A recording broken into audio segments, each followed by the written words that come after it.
Folks, welcome back. I have your latest home prices and insights for York Region for week ending March 16, 2022. Let me dissect a situation that just happened with me and some buyer clients of mine. We were looking at a house in Maple, and this home was listed at $1.4 million. This is a 4-bedroom home between 2,500 and 3,000 square feet. Large 4-bedroom home, lots of great features. And we're looking at this home. Now, the home wasn't for my clients. They decided, no, we're not interested. It did have an offer night, so they were curious, what do you think it's going to sell for?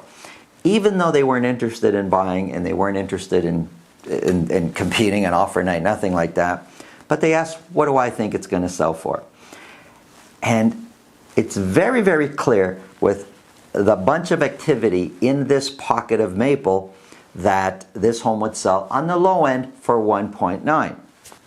My clients agreed. They said, yeah, kind of makes sense. But they say, so why is it listed at 1.4? And again, my clients are not even interested in buying this house, but they're like, why is it at 1.4? Kind of threw us off a little bit, they said, thinking that maybe the seller wanted 1.7, 1.8 at the most. I said, I don't know, but you're not interested. Let's get out of here and go on to the next house.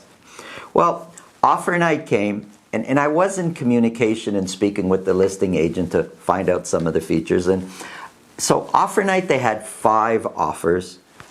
All of them were between 200 and 300,000 over asking. So they came in at 1.6. Sorry, 1.6 to 1.7. One was a little bit more than 1.7. Nothing near the minimum 1.9 that they should get for this house. So what happened? Why didn't this good house that for sure should sell for 1.9 based on real recent activity, what happened? Well, these offers, they were using the list price as the springboard, the jumping off point, and it was just way too low. They could understand paying 200 and 300,000 over asking. The buyers were okay with that, and there was a lot of examples in the neighborhood of buyers buying at 200,000 or 300,000 over asking. There was no examples of buyers paying 500,000 over asking. It was just too much psychologically for the buyers to deal with, to even feel comfortable doing. There was a mistake in the strategy of list price there, and the sellers didn't get what they want. So now they're frustrated, the sellers. So there's also an opportunity now for a buyer to jump in before the sellers make their next move of relisting. What do we do? Somebody could come in at a price a little bit higher than what was offered, but yet lower than the expected price, and I bet they could put a deal together.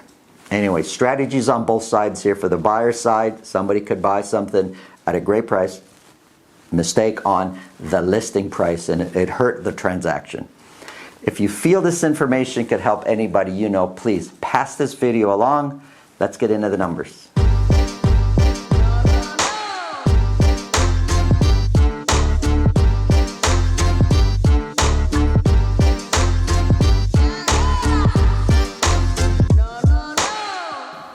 If you want to talk about buying or selling or just about real estate in general, it's really simple to get a hold of me.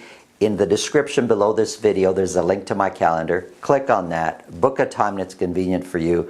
This way, I'll know ahead of time and I'll make sure my schedule's organized so we can talk about whatever's on your mind. Let's get into the numbers here. Sales are down 30%. I'm going to show you.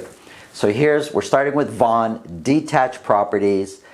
Sales been pretty similar over the last few weeks. We sold 59 detached properties in Vaughan. 24 were at $2 million or more, and average sold price has gone up over the previous week, now sitting at $2,126,000 and $2,126,000. If I just quickly take a visual look here, seems kind of average for what we've had for 2022 so far.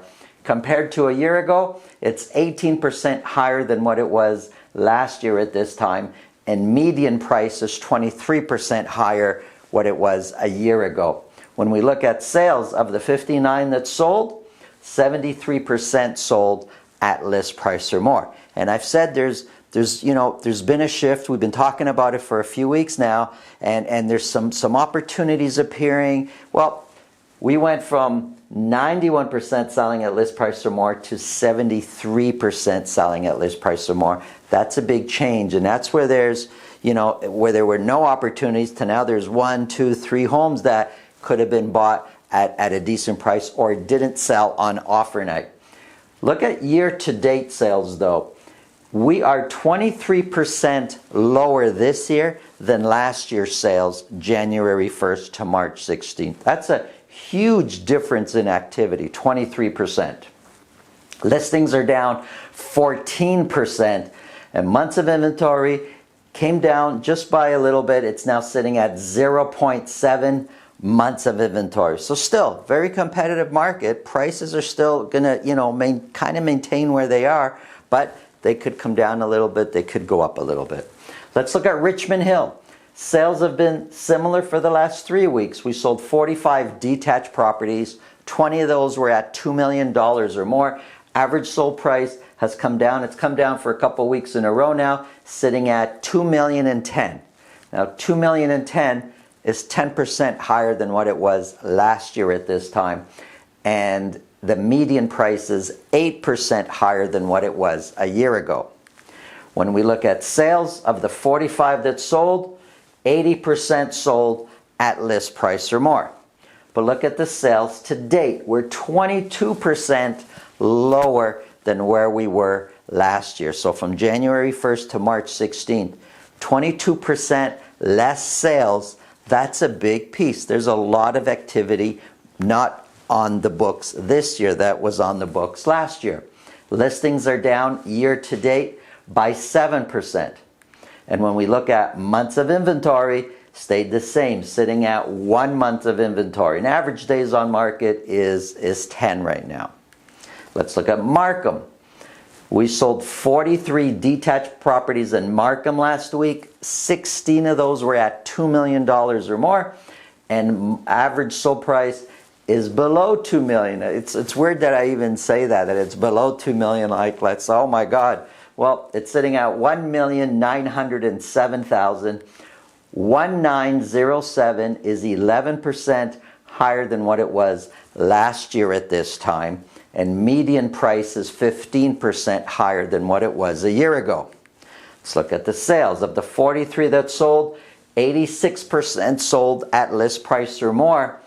But year to date, so January 1st to March 16th, we're 30% lower in Markham sales this year versus what we were doing last year at this time. 30% lower. That's a huge difference in the amount of activity and amount of sales. Demand is strong. We just don't have the listings to support that. Listings is down 19% year to date. Big difference in listings. And we look at months of inventory, it's sitting at 1. It came down a little bit from the previous week. So 1 month of inventory. Let's look at condos across York region. We sold 67 condos. 4 of them were at $1 million or more. Average sold price is down from the previous week. Now the previous week was a record price. Now we're sitting at $797,000 for the average condo price sold across York region. $797,000 is 23% higher than what it was a year ago, and the median price is 21% higher than what it was a year ago. 23%. Well, of the 67 that sold, 90% sold at list price or more. The condo market is pretty much on fire here, but sales are lower by 20%.